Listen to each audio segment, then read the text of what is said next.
In this video, I want to introduce you to WordPress plugins. One of the coolest things I can think of about WordPress is with plugins, you're able to add additional functionality to your WordPress blog with just a few clicks of the mouse button. Now, when I say additional functionality, I mean your imagination is your only limitation, because you can take your plain Jane one-page WordPress blog and easily convert it to a single-page sales page that doesn't look anything at all like a blog, or a multiple page, highly complex membership site, or a video portal hosting site, or a host of other items that you can just imagine. And there's probably a plugin that's out there that with a few clicks of the mouse button you have installed that plugin, that functionality to your blog. And let me show you what I'm talking about. If we head over to WordPress.org, and the same place we got our themes to add additional looks and feels to our blog, we can go to Extend, again, to add additional functionality to our blog by clicking on Plugins.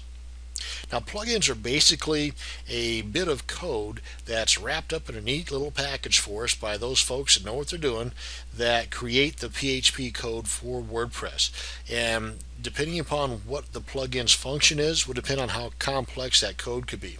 It could be just a few hundred lines, it could be just a couple of lines, it could be several pages of thousands of lines of code, again depending upon the complexity of that particular function.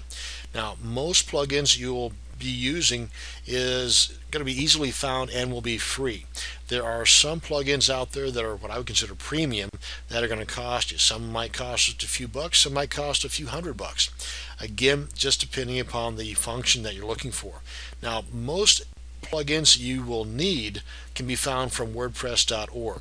Now, WordPress.org has certain criteria that you have to abide by prior to them allowing your plugin to be accessible through their site. In other words, this number here represents only those plugins that meet that criteria. In other words, you're probably going to find a bunch of other plugins that for one reason or another did not meet that criteria or did not even want to abide by that criteria. Not saying there's anything wrong with those plugins, I'm just saying you're not going to find them here.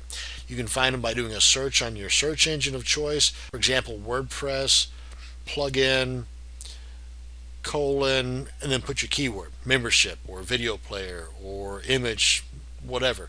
You may also want to try hitting up some forums like the Warrior forum that I'm so happy to check into on a very regular basis, and just do a post in there about the plugin that you're searching for, if it exists, where to go to get it, does it cost anything, and so on. Now, for example, here you can simply type in the keyword or the tag relating to the function you're looking for. Like if you're looking to add some type of membership status to your WordPress blog, and here we've got 29 options. If we scroll down here, you can see a little bit of a write-up on each one of these plugins here.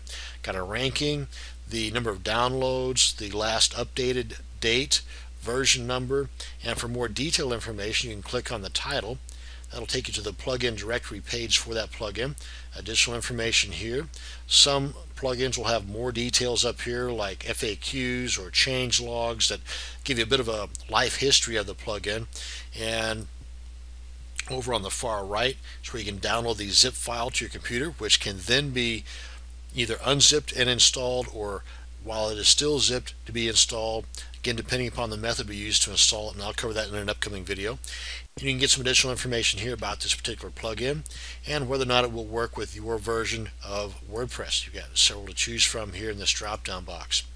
And also down at the bottom you might find, in some cases, not this one, some additional feedback about this particular plugin, that it works or doesn't work, or in this case here there's not enough data, or that it's broken. It'll be a red box, or it'll be a green box that says it's working, and so on. So there's some additional information here that you can find. And also within your WordPress blog itself, if you log into your dashboard, come on down here on the left hand side, click on plugins, you'll see some options here available to you, whether you want to edit the plugin itself, and if you know code, then this might be an option for you to play with. Of course, you can always play with it. It doesn't say that it's going to work after you're done playing with it, but you got the option here to choose which available plugins installed that you want to screw around with. And if you don't know what you're doing, I would say avoid this, but you have the option to mess around with it if you so desire. And this will show you those plugins that are already installed. Now, when your blog is first born, you've got a couple of default plugins. already there. The Akismet plugin and the Hello Dolly plugin. The Akismet is a powerful anti-spam plugin that requires a little bit of configuration, not much, and we'll cover this in an upcoming video as well. But you've got some options here where you can activate, edit, or delete.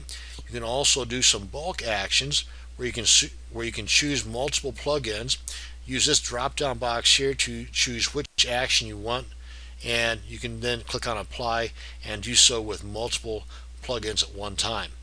Up here, if you've got a bazillion plugins installed, this will give you a little bit more information on those plugins. You can just click on this link and it will only then show those that have been recently active, those that are currently inactive, and so on. And under adding new, this I think makes going to the WordPress site, WordPress.org site, kind of obsolete, but you still have that option, because this way you can do exactly the same thing we just did through WordPress.org, only from within your blog. Saves a few steps. You don't have to download anything. It's all done from within your blog. For example, if you already have downloaded some zip files, some plugins that have been zipped up, you can go here, click on upload, navigate to that part of your website navigate to that part of your computer where that zip format file is, click on it, install it, boom, done. And that's zipped up, because this will not work if it's not zipped. You can also choose from featured, popular, newest, recently updated, and for example, if we go to newest, it will pull in information from the WordPress.org site. As you can see, we're still on our blog, and you can install from right here. And you've got 356 pages of these to choose from. And again, the same information that is on WordPress.org is pulled into your blog right here. You can simply click on install, and it gives you that same information right here. And also, it is aware of the version of WordPress that it's pulling into, that your blog is on right now. So if it has not been tested for your version, it'll give you a little warning box right here saying this plugin has not been yet tested with your version, and so on and so on and so on. You just simply click on install now, and you don't have to worry about downloading or uploading or any of that kind of stuff. It's done for you right there. This plugin is now installed. You simply click on activate, bing bang boom, you're ready to roll. Now that's just one way in which you can install plugins. I'm going to cover some additional ways in the upcoming video, but for now you have been introduced to WordPress plugins. Thank you very much for watching this video. Stay tuned for the next one, where we cover some major installation procedures for your WordPress plugins.